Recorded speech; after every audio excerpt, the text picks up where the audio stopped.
তোমাৰ লগত উঠি বহি থকা মানুহখিনি কলৈ গ'ল আজি? তোমাৰ লগত চিনেমা কৰা, তোমাৰ লগত গান গোৱা, তোমাৰ লগতে খোৱা, তোমাৰ লগতে ফুৱা মানুহখিনি ক'ত গ'ল? আমি তোমাকতো লগেই পোৱা নাই আজিলৈকে। দেখিছোঁ কিন্তু হাত মিলাব গৈছোঁ তোমাৰ গুৰিত, কিন্তু হাত মিলাব পৰা নাই। সিদ্ধাৰ্থ জহত সিদ্ধাৰ্থই আঁতৰৰ পৰাই আমাক ঠেলিয়াই দিয়ে, গতিয়াই দিয়ে, এনেকুৱাখন কৰে। কিন্তু এতিয়া মই মেইন কথাটো ক'বলৈ আহিছোঁ যে অসমৰ গায়ক গায়িকা, চিনেমা কৰা হিৰো হিৰইন চব তোমাৰ লগতে আছিলে। ইমান দিন তোমাৰ লগতে ভিডিঅ' বনাইছিলে, তোমাৰ প্ৰতিটো গানতে চবেই ভিডিঅ' বনাইছে, গান গাইছে, নাচিছে। সেইবিলাক মানুহ ক'লৈ গ'ল? আপোনালোকে কিয় এজাহাৰ দিয়া নাই পুলিচ থানাই?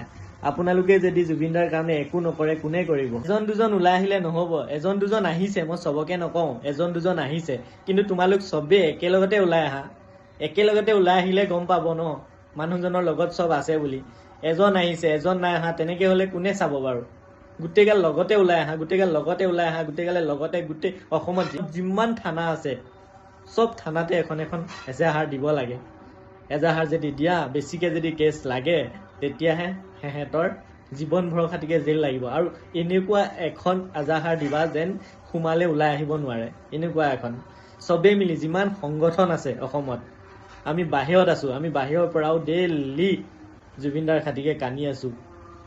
আমি সদায় গোট খাই গধূলি শলা জ্বলাওঁ, চাকি বন্তি জ্বলাওঁ। আমি গোট খাই গোটেই মানুহবিলাক এটা গ্ৰুপ বনাই লৈছোঁ। আমি গ্ৰুপ বনাই চবকে মাতো, গোটেইগাল আহে, চব নিজে নিজে আহে। ইমানটো টাইমত আহিবা বুলি কওঁ, চব আহি যায়। আহি আমি চাকি বন্তি জ্বলাওঁ সদায় গধূলি। জুবিনদা, তুমি য'তে আছা ভালে থাকা। তুমি মৰা নাই, তোমাৰ দেহটো জ্বলাই দিয়া গৈছে, তুমি মৰা নাই। তুমি চবৰে হৃদয়ে আছা। তোমাৰ খাতিকে চব ওলাই আহিব, তুমি টেনশ্যন নল'বা, চব ওলাই আহিব। তোমাৰ অন্তৰখন বহুত শুদ্ধ আছিলে, তোমাৰ আত্মাটো বহুত শুদ্ধ আছিলে। তোমাৰ কাৰণে বৰষুণো আহিছে। আমি চাকি জ্বলাব গৈছিলোঁ, বৰষুণৰ জহত চাকি জ্বলাব নোৱাৰিলোঁ। ইমানেই বৰষুণ, ইমানেই হাৱা, তুমি জ্বলাব দিয়া নাই। মই মৰা নাই, মই আছোঁ। গম পাইছোঁ তহঁতি এইবিলাক জ্বলাই নাথাকিবি, এনেকৈ ক'ব আহিছা তুমি আছা চবৰে লগত, আৰু চবেই তোমাৰ কাৰণে চবেই ওলাই আহিব। তুমি খালি ভালে থাকা, তোমাক যাতে ভগৱানে ভালে ৰাখে।